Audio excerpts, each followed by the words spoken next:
akin.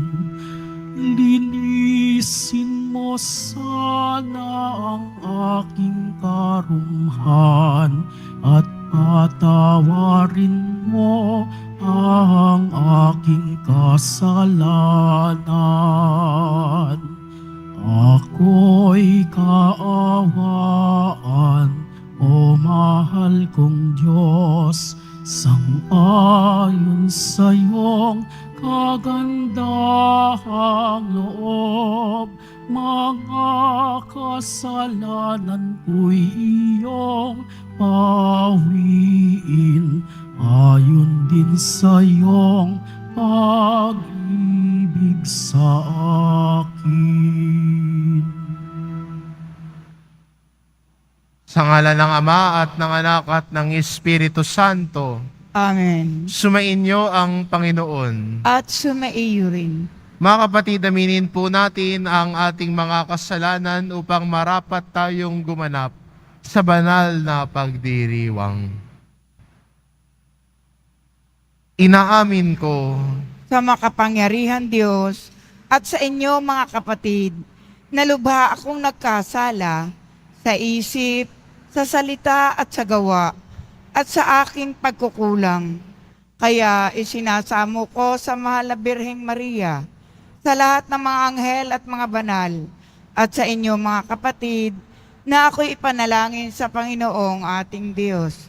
kaawaan tayo ng makapangyarihang Diyos, patawarin tayo sa ating mga kasalanan, at patnubayan tayo sa buhay na walang hanggan. Amen. Panginoon, kaawaan mo kami. Panginoon, kaawaan mo kami. Kristo, kaawaan mo kami. Kristo, kaawaan mo kami. Panginoon, kaawaan mo kami. Panginoon, kaawaan mo kami. Manalangin tayo. Ama naming makapangyarihan, ikaw ay maibigin at butihin sa tanan. Itinuturo mo na ang lunas sa kasalanan ay nasa kusang pagpapakasakit, pagdalangin at pagmamalasakit. Tungayan mo ang aming pag-amin sa nagawang pagsuway upang sa pagpapatira pa ng aming budhi. Sa iyong harap kami lagi mong maibangon dahil sa iyong pag-ibig na tapat. Sa pamamagitan ni Hesukristo, kasama ng Espiritu Santo, magpasawalang hanggan. Amen. Magsiupo po ang lahat. Pagbasa mula sa aklat ng Exodo. Noong mga araw na iyon, sinabi ng Diyos, "Ako ang Panginoon, ang inyong Diyos na naglabas sa inyo sa Ehipto at humango sa inyo sa pagkaalipin. Huwag kayong magkakaroon ng ibang Diyos maliban sa akin. Huwag kayong magkakaroon ng Diyos-Diyosan o kaya'y larawan o ribulto ng anumang nilalang na nasa himpapawid, nasa lupa o nasa tubig.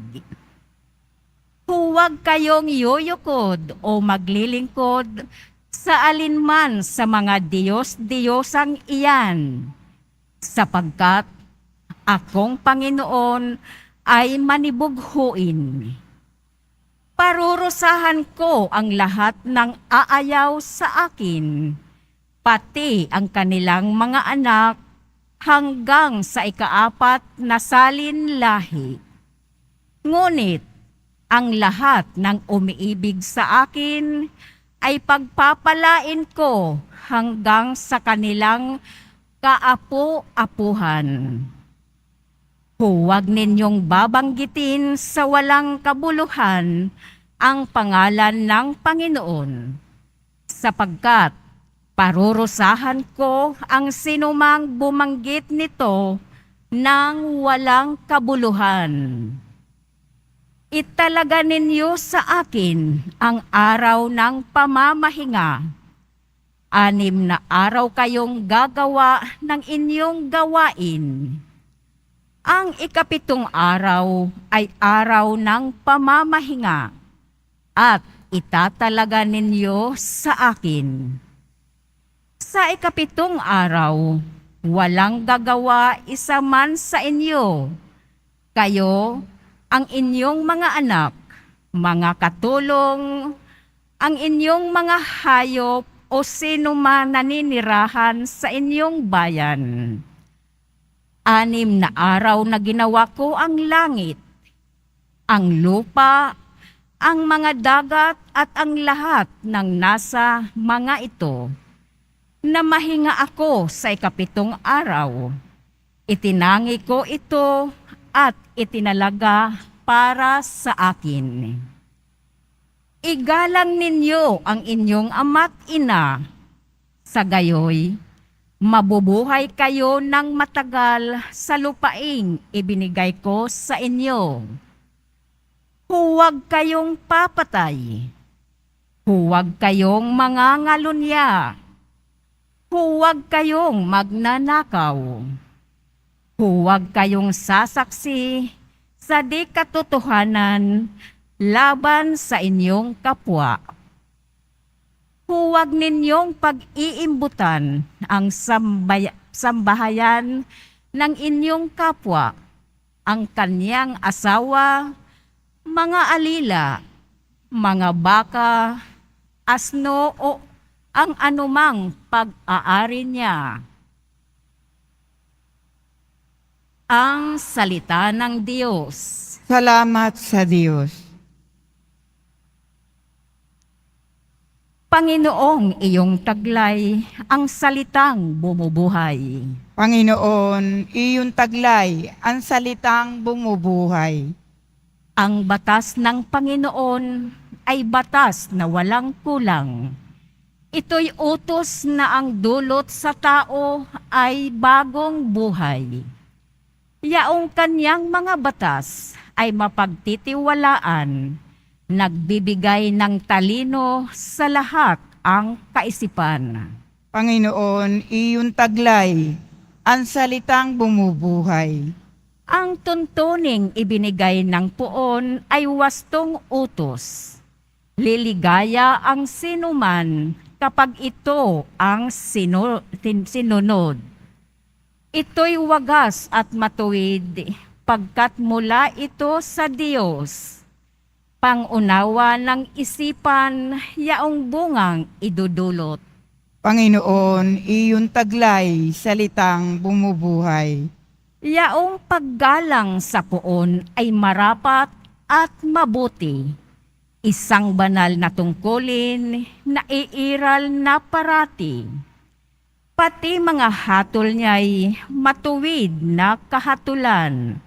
Kapag siya ang humatol, ang pasya ay pantay-pantay. Panginoon, iyong taglay, ang salitang bumubuhay. Ito'y higit pa sa ginto na maraming nagnanais. Higit pa sa gintong lantay na ang hangad ay makamit. Matamis pa kay sa pulot na sakdal tamis.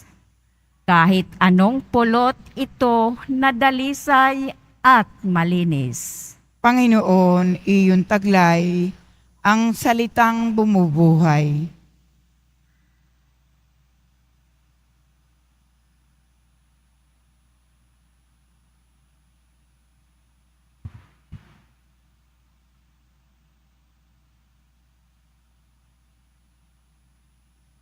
Pagbasa mula sa unang sulat ni Apostol San Pablo sa mga taga-Korinto. Mga kapatid, ang mga Hudyo'y humihingi ng kababalaghan bilang katunayan. Karunungan naman ang hinahanap ng mga Griego. Ngunit, ang ipinangangaral namin si Kristong ipinako sa krus, isang katitisuran sa mga Hudyo at kahangalan para sa mga Hintil.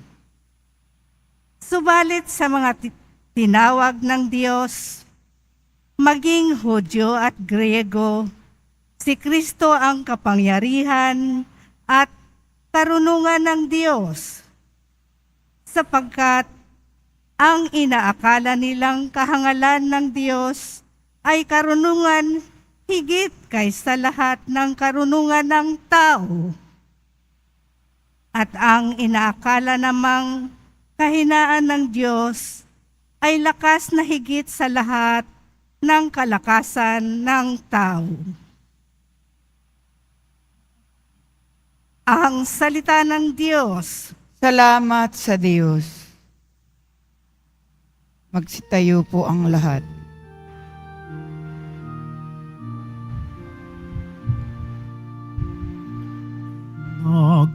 Nagpupuri kami sa'yo, Panginoong Hesu Kristo. Nagpupuri kami sa'yo, Panginoong Hesu Kristo.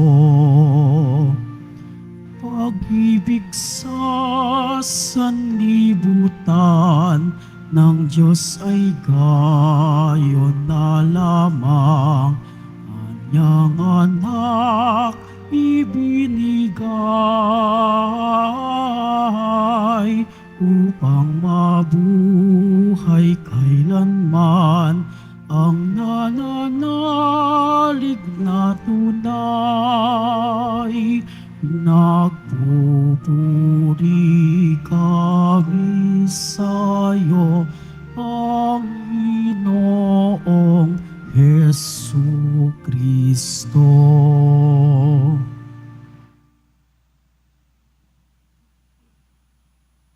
Sumainyo ang Panginoon, At sumaiyo rin. ang mabuting balita ng Panginoon ayon kay San Juan. Papuri sa iyo, Panginoon. Malapit na ang Pasko ng mga Hudyo, kaya't pumunta si Jesus sa Jerusalem. Nakita niya sa templo ang mga nagbibili ng mga baka, mga tupa at mga kalapati, at mga namamalit ng salapi. Gumawa siya ng isang panghagupit na lubid, at pinagtabuyang palabas ang mga mangangalakal, pati mga baka at tupa. Isinabog niya ang mga salapi na mga namamalit at pinagtataob ang kanilang mga hapag. Sinabi niya sa mga nagbibili ng kalapati, "Alisin ninyo rito ang mga yan. Huwag ninyong gawing palengke ang bahay ng aking ama." Naalala ng kanyang mga alagad ang sinasabi sa kasulatan, "Ang aking malasakit sa iyong bahay ay parang apoy na nag-aalab sa puso ko." Dahil dito'y tinanong siya ng mga Hudyo, "Anong tanda ang maibibigay mo upang patunayang may karapatan kang gawing ito?" Tumugon si Jesus, "Gibain ninyo ang templong ito at muli kong itatayo sa loob ng 3 araw." Sinabi ng mga Hudyo, 46 na taon na ginawa ang templong ito, at itatayo mo sa loob lamang ng 3 araw? Ngunit ang templong tinutukoy ni Jesus ay ang kanyang katawan. Kaya't nang siya'y muling mabuhay, naalala ng kanyang mga alagad na sinabi niya ito, at naniwala sila sa kasulatan at sa mga sinabi ni Jesus. Nang pista ng Pasko, nasa Jerusalem si Jesus. Marami ang sumampalataya sa kanya nang makita nila ang mga kababalaghang ginawa niya. Subalit, hindi nagtiwala sa kanila si Jesus, sapagkat kilala nila silang lahat. Hindi na kailangan may magsalita pa sa kanya tungkol sa kanino man, sapagkat talastas niya ang kalooban ng lahat ng tao. Ang mabuting balita ng Panginoon. Pinupuri ka namin, Panginoong Hesu Kristo. Magsiupo po ang lahat.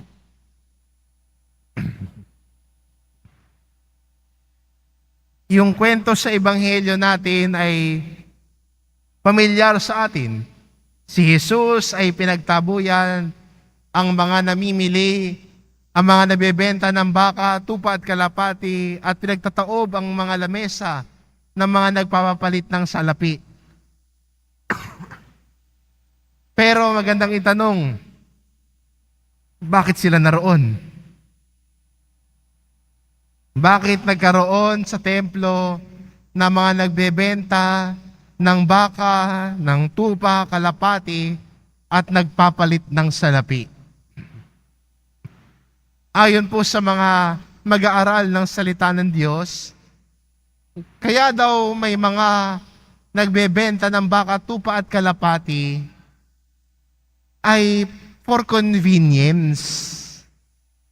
Convenience sa mga pupunta at aakyat ng Jerusalem para hindi na ho sila magdala ng mga hayop na ihahain sa pag-aalay. Sasabihin, Father, pwede naman siguro, di ba, kahit anong hayop. Ba't kailangan pa nila magbenta? Kung babalikan natin ang lumantipan, may standard ang mga hayop na iaalay nila. Kung babalikan po natin ang kwento ng Exodo, no, sinabi ng Diyos kay Moises na ang tupa na ihahain, ang kordero na ihahain sa Paskwa ay walang bahidungis at 1 taon. So may standard po sila na minimit. Hindi kahit anong baka o tupa lang ang pwede nilang hugutin, pero may standard po sila na gagamitin para sa paghahandog nila at paghahain. At for convenience, imbis na bumiyahe ng malayo na may bit kang baka, doon ka na lang sa templo bibili. Imaginein mo, galing kang Baguio, pupunta ka ng Maynila, may dala kang baka. No? How inconvenient. Pero, ang problema dito at nagalit si Jesus dahil imbis na sana'y oportunidad para tumulong, oportunidad sana na maging akay ang mga ito na ang mga tao na tutungo at aakyat ng Jerusalem na galing pa ang iba't ibang lugar, sana maging oportunidad para sila ay makapaghandog sa Diyos. Ang nangyari, nilamangan nila at ginawa nilang oportunidad para mang-abuso ng kapwa nila. Yun ang kinagagalit ni Jesus. Overpriced yung baka nila. Overpriced yung tupa at kalapati. Yung namamalit ng salapi, iba kasi yung salapi na ginagamit sa paghahandog sa templo, mababa ang exchange rate. Ang tumutubo, yung mga nangangalakal.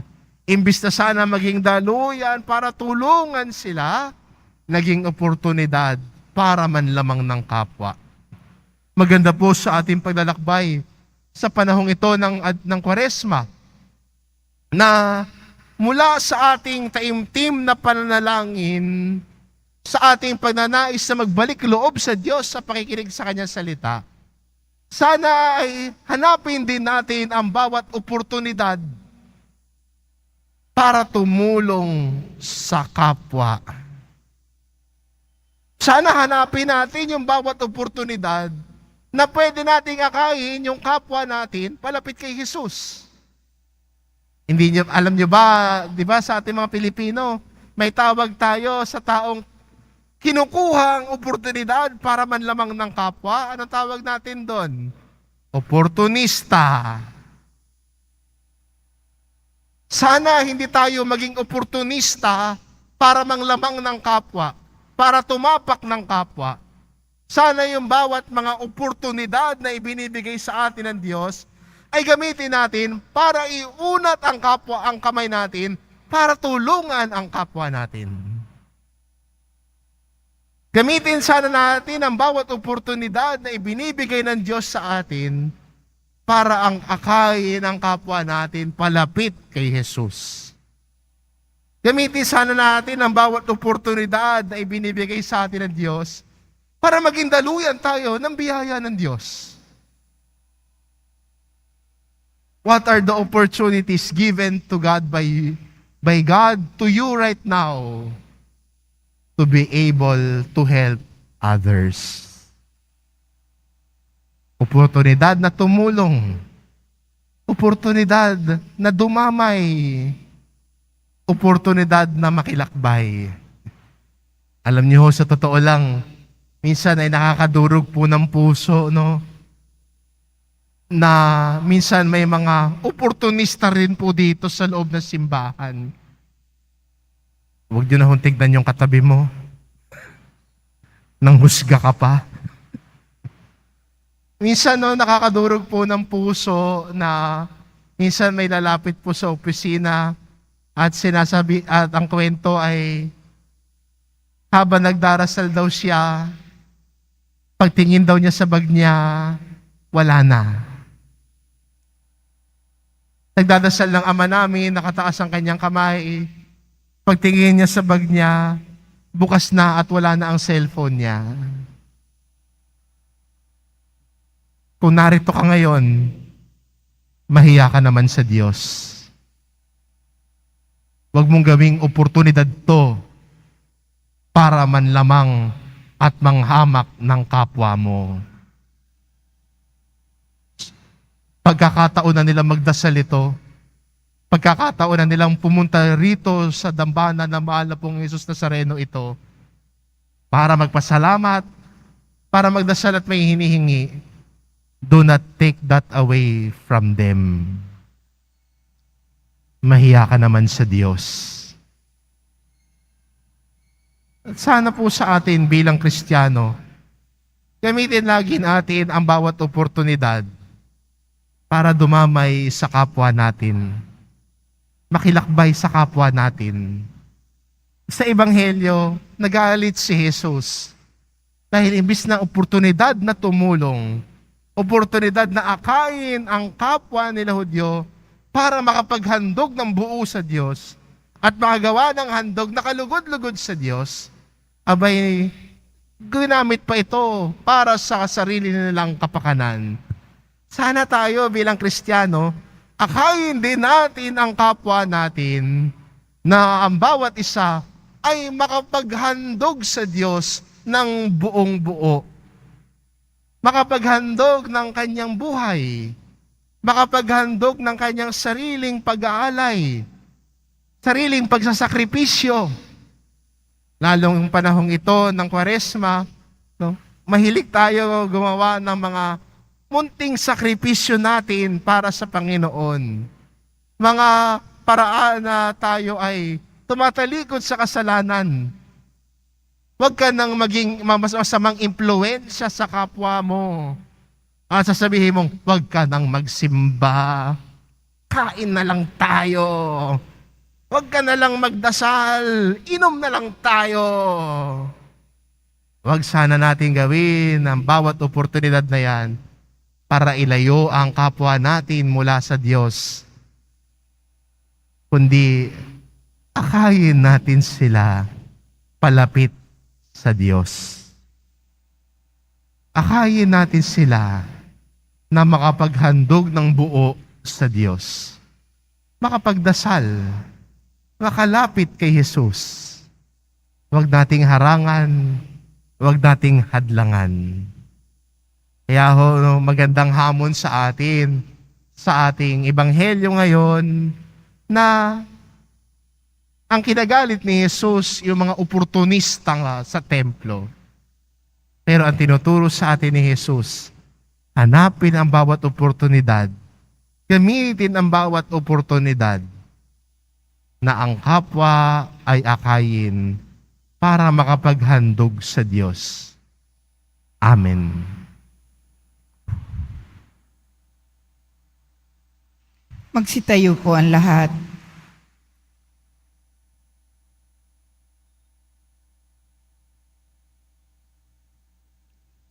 Sumasampalataya ako Sa Diyos, amang makapangyarihan sa lahat, na may gawa ng langit at lupa. Sumasampalataya ako kay Jesucristo, iisang anak ng Diyos, Panginoon nating lahat. Nagkatawan tao siya, lalang ng Espiritu Santo, ipinanganak ni Santa Mariang Birhen, pinagpakasakit ni Poncio Pilato, ipinako sa krus, namatay, inilibing, nanaog sa kinaroroonan ng mga yumao, nang may ikatlong araw na buhay na maguli, umakyat sa langit, naluluklok sa kanan ng Diyos amang makapangyarihan sa lahat. Doon magmumulang paririto at huhukom sa nangabubuhay at nangamatay na tao. Sumasampalataya naman ako sa Diyos Espiritu Santo, sa banal na simbahang katolika, sa kasamahan ng mga banal, sa kapatawaran ng mga kasalanan, sa pagkabuhay na maguli ng namatay na tao, at sa buhay na walang hanggan. Amen. Mga kapatid, manalangin tayo sa dakilang Ama upang makapag-alay tayo sa Kanya ng dalisay na pagsamba. Sa bawat kahilingan, sabihin natin, Panginoon, dinggin mo ang iyong bayan. Panginoon, dinggin mo ang iyong bayan. Makita nawa namin ang aming kapwa bilang bahagi ng katawan ni Kristo, na ang karapatan at kapayapaan, ang kapakanan ay makailangang igalang at ipagtanggol. Manalangin tayo. Panginoon, dinggin mo ang iyong bayan. Magtulungan nawa ang mga pinuno ng simbahan at pamahalaan tungo sa pagpapaunlad ng buhay ng bawat mamamayan, lalo na ng mga maliliit sa lipunan. Manalangin tayo. Panginoon, dinggin mo ang iyong bayan. Isa puso nawa namin ang 10 utos ng Diyos at ang pagtupad namin sa mga ito ay maging tanda nawa ng aming pag-ibig at pananalig sa Kanya. Manalangin tayo. Panginoon, dinggin mo ang iyong bayan. Pahalagahan nawa namin ang aming mga katawan bilang templo ng Espiritu Santo at talikdan ang mga gawaing mahalay, marahas at nakapipinsala sa aming pagkatao at sa aming kapwa. Manalangin tayo. Panginoon, dinggin mo ang iyong bayan. Makatagpo nawa sa Diyos ang mga may kapansanan, ang mga naghihingalo at ang mga makasalanan ng ginhawa ng kapanatagan ng buhay na walang hanggan. Manalangin tayo. Panginoon, dinggin mo ang iyong bayan. Ama, dalisayin mo ang aming mga puso. Tulungan mo kaming mahalin ka at paglingkuran ng buong katapatan. Hinihiling namin ito sa ngalan ni Kristong aming Panginoon. Amen. Magsiupo po ang lahat.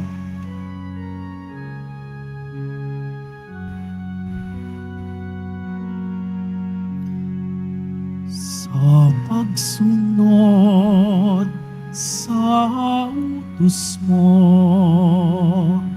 nalulugod akong labis, di masukat ang galak ko, pagkat aking iniibig.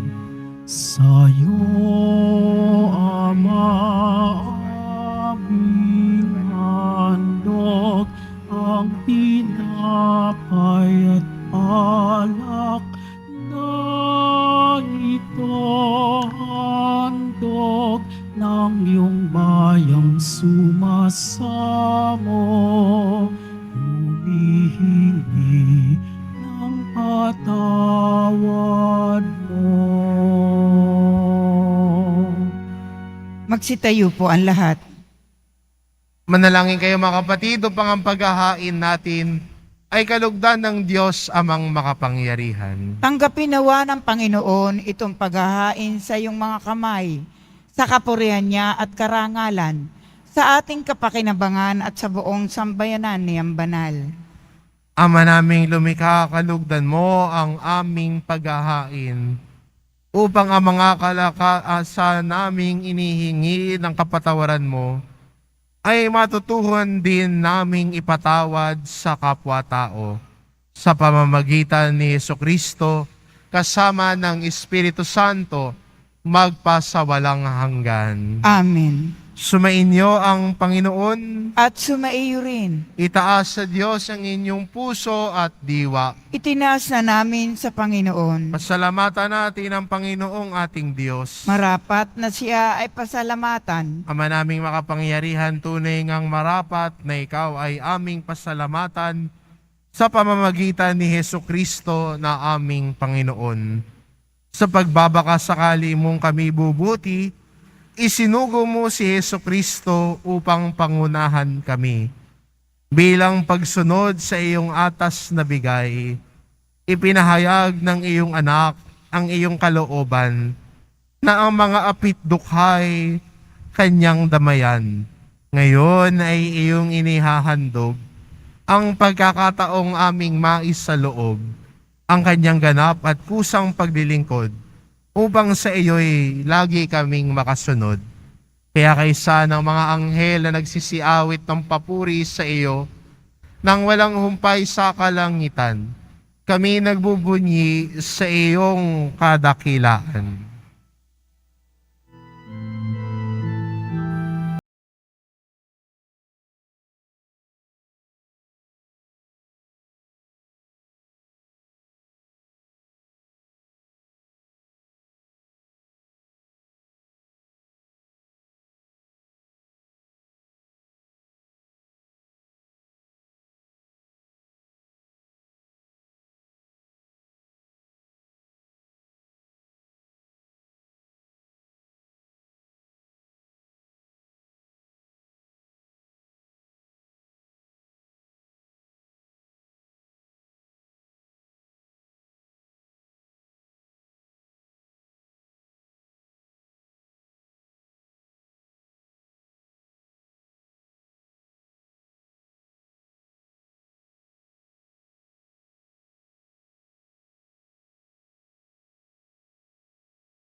Ama naming banal, ikaw ang bukal ng tanang kabanalan, kaya't sa pamamagitan ng iyong Espiritu gawin mong banal ang kaloob na ito, upang para sa amin maging katawan at dugo ng aming Panginoong Jesucristo. Bago niya pinagtiisang kusang loob na maging handog, hinawakan niya ang tinapay, pinasalamatan kanya. Pinaghati-hati niya iyon, iniabot sa kanyang mga alagad at sinabi, "Tanggapin ninyong lahat ito at kanin, ito ang aking katawan na ihahandog para sa inyo."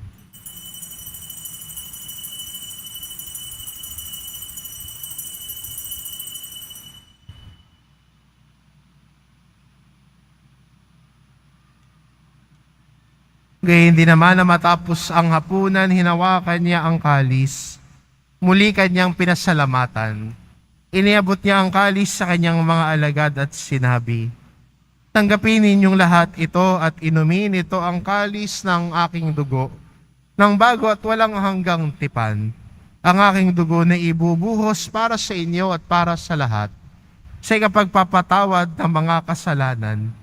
Gawin ninyo ito sa pag-alala sa akin."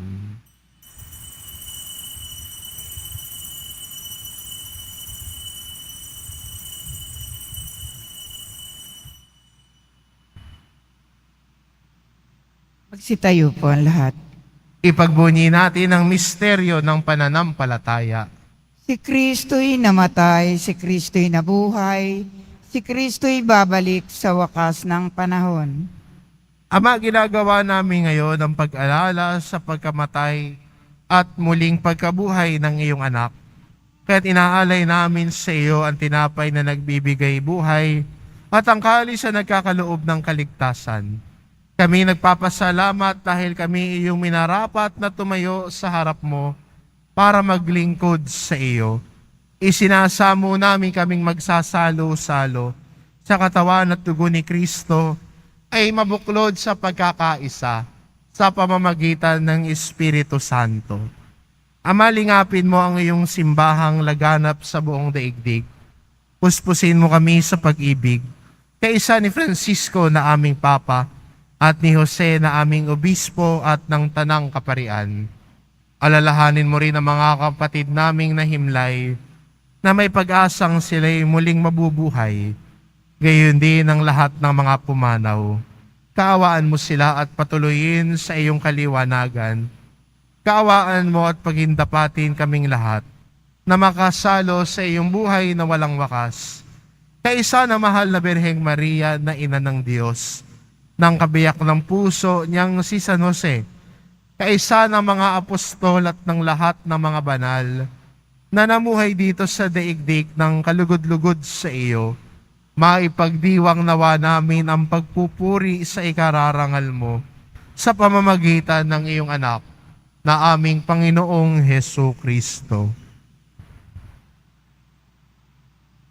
Sa pamamagitan ni Kristo kasama niya at sa Kanya, ang lahat ng parangal at papuri ay sa iyo, Diyos amang makapangyarihan, kasama ng Espiritu Santo, magpasawalang hanggan.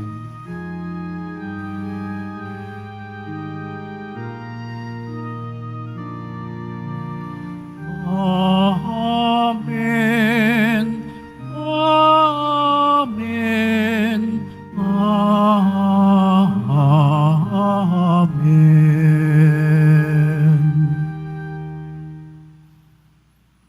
Sa tagubilin ng mga nakagagaling na utos at turo ni Jesus na Panginoon natin at Diyos, ipahayag po natin ng lakas loob. Ama namin, sumasalangit ka, sambahin ang ngalan mo. Mapasa amin ang kaharian mo. Sundin ang loob mo dito sa lupa para nang sa langit. Bigyan mo kami ngayon ng aming kakanin sa araw-araw. At patawarin mo kami sa aming mga sala para ng pagpapatawad namin sa nagkakasala sa amin. At huwag mo kaming ipahintulot sa tukso at iadya mo kami sa lahat ng masama. Hinihiling namin kami adya sa lahat ng masama pagkalooban ng kapayapaan araw-araw, iligtas sa kasalanan at ilayo sa lahat ng kapahamakan. Samantalang aming pinananabikan ang dakilang araw ng pagpapahayag ng tagapagligtas naming si Hesu Kristo. Sapagkat iyo ang kaharian at ang kapangyarihan at ang kapurihan magpakailanman. Amen. Panginoong Hesu Kristo, sinabi mo sa iyong mga apostol, kapayapaan ang iniiwan ko sa inyo, ang aking kapayapaan ang ibinibigay ko sa inyo. Tunghayan mo ang aming pananampalataya at huwag ang aming pagkakasala. Pagkalooban mo kami ng kapayapaan at pagkakaisa. Ayon sa iyong kalooban kasama ng Espiritu Santo, magpasawalang hanggan. Amen. Ang kapayapaan ng Panginoon ay laging sumainyo. At sumaiyo rin. Magbigayan kayo ng kapayapaan sa isa't isa.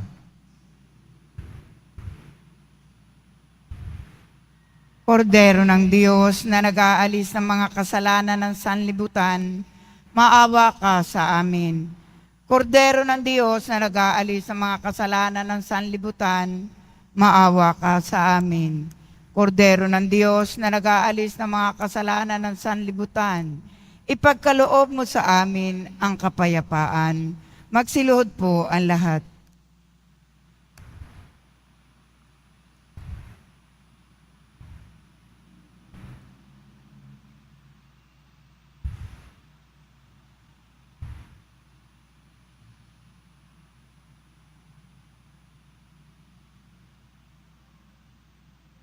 Ito ang kordero ng Diyos, ito nag-aalis ng kasalanan ng sanlibutan. Papalad ang mga inaanyayahan sa kanyang piging. Panginoon, hindi ako karapat-dapat na magpatuloy sa iyo. Ngunit sa isang salita mo lamang ay gagaling na ako.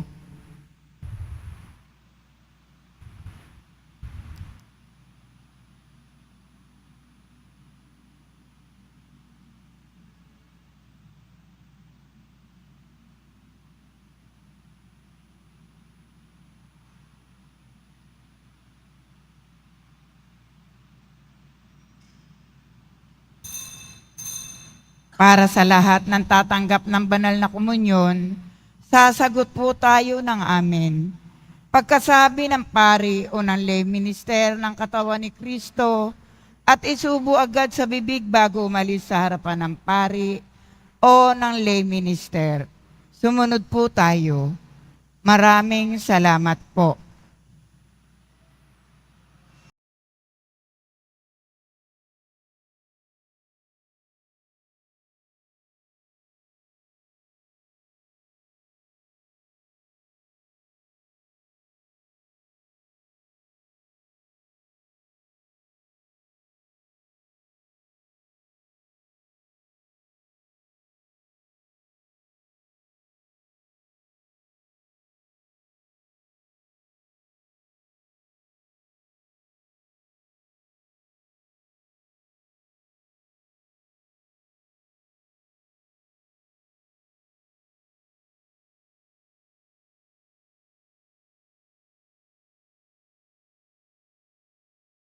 Magsitayo po ang lahat.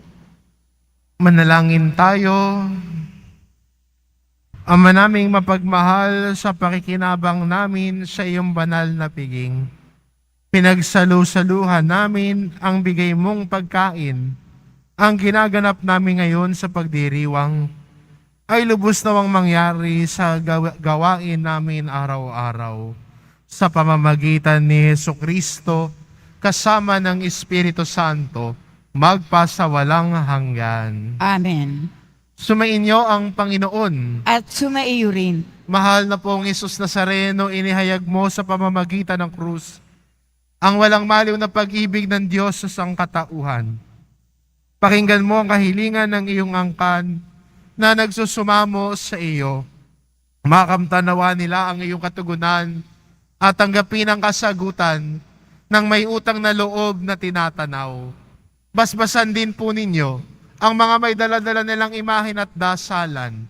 Sa pamamagitan ng bendisyon na ito, naway maalala nila ang mga pangako nila noon sa binyag, na ikaw ang kanilang iibigin at pagdilingkuran bilang Panginoon magpasawalang hanggan. Amen. At pagpalain kayo ng ating mapagmahal na Diyos, ang Ama at ang Anak at ang Espiritu Santo. Amen. Umayo kayo, taglay ang kapayapaan ng poong Hesus Nazareno. Salamat sa Diyos.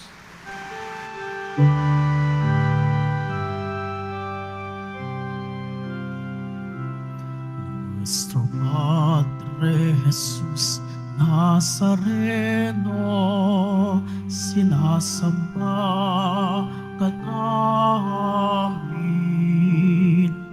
pinipintuho ka namin, aral mo ang aming buhay at kaligtasan. Nuestro Padre Jesús Nazareno, iligtas mo kami sa kasalanan. Ang krus mong kinamatayan ay sagisag ng aming kaligtasan. Nuestro Padre Jesús Nazareno, dinarangal ka namin. Nuestro Padre Jesús Nazareno, niluluwalhati ka namin. Nuestro Padre Jesús Nazareno, dinarangal ka namin. Nuestro Padre Jesús Nazareno, niluluwalhati ka namin. Nuestro Padre Jesus Nazareno, dinarangal ka namin. Nuestro Padre Jesus Nazareno, niluluwalhati ka namin. Nuestro Padre Jesus Nazareno, niluluwalhati ka namin.